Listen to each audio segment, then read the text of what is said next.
De préparer le coulis de tomates. Coulis de tomates qu'on a préparé avec de la tomate fraîche, de la tomate séchée, de l'huile d'olive et du sel. La tomate sèche. Voilà, on va l'incorporer petit à petit jusqu'à ce que vous allez voir que notre coulis de tomates va changer de couleur. Ici, en même temps, comme vous voyez, on est en train de torréfier la mhammas, la fregola. La fregola, en Sardaigne, il commence d'abord la recette par la torréfication de la fregola, de la mhammas, au four. De notre recette a commencé par l'huile d'olive, la fregola, mhammas, la tomate. Ici, on a choisi de grosses tomates cerises pour leur douceur, la tomate séchée, le persil, l'éclovisse qui, comme vous le constatez, sont encore vivantes, la tomate séchée, l'ail et le sel.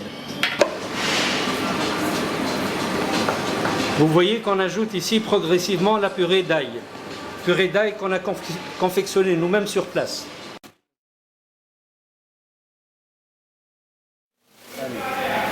Alors vous voyez la couleur qu'a pris la mhammas après la torréfication.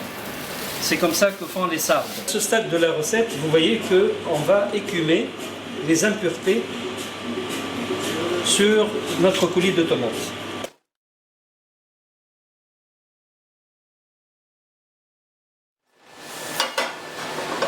Voilà un coulis de tomates fait avec des tomates fraîches et des tomates séchées. Et vous voyez qu'il est parfaitement clair.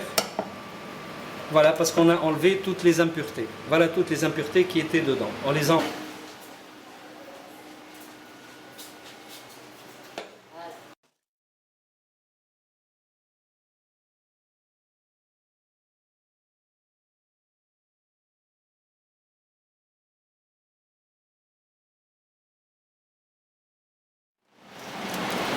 Vous voyez que pour nettoyer les clovis, on les a mis d'abord dans leur eau de mer avec du sel et ils ont lâché le sable qu'ils avaient à l'intérieur.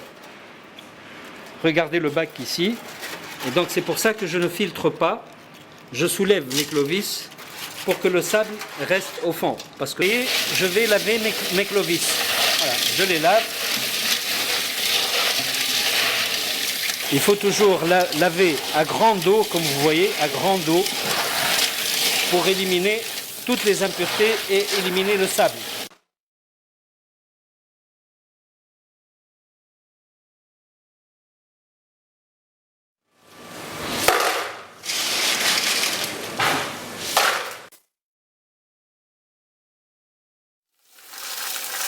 Voilà. Le sable, il n'y a pas d'impureté.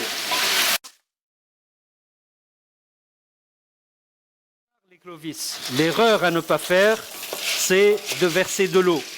Parce que la clovis, c'est elle qui va lâcher son eau. Et c'est cette eau qu'on va utiliser comme jus pour nos sauces.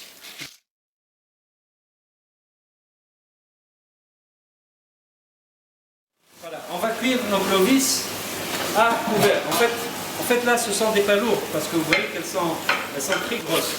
Elles sont vraiment grosses. Donc on va les cuire à couvert.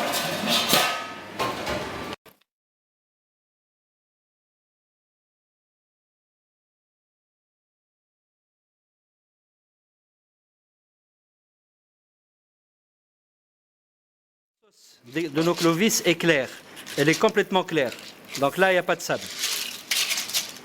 On va voir nos clovis. Voilà. Elles se sentent presque toutes ouvertes.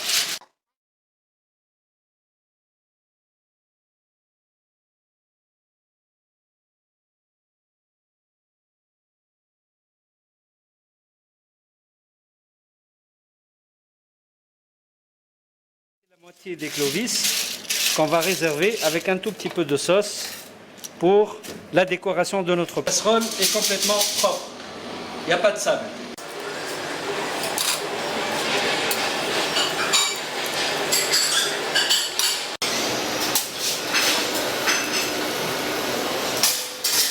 Et voilà, là maintenant c'est la dernière étape de notre recette.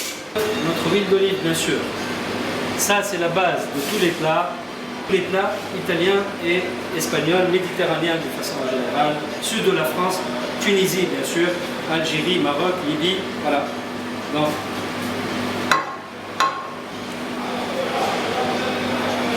et on va mettre de l'ail. De l'ail entier pour qu'il lâche toute sa saveur dans l'huile d'olive. Ça, c'est la première étape. Conduire toute la paellera d'huile d'olive. On va mettre notre sauce.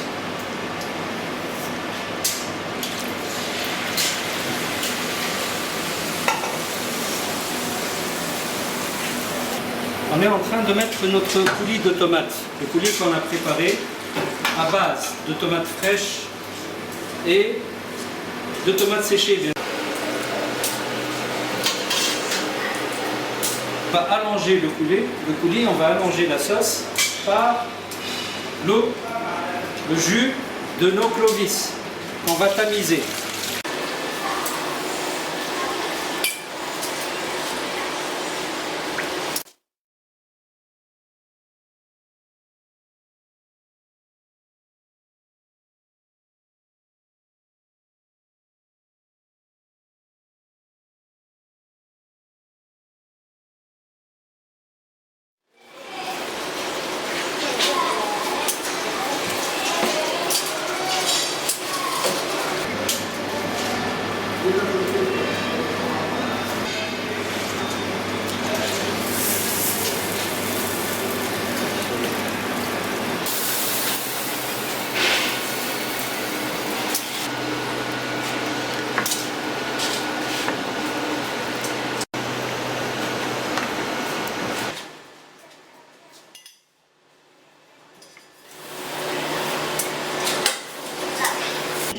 Vous êtes en train de remarquer que j'ajoute l'eau petit à petit. Pourquoi? Pour que la fregola, pour que le mhammas gonfle au fur et à mesure de la cuisson et qu'elle s'imbibe de sauce.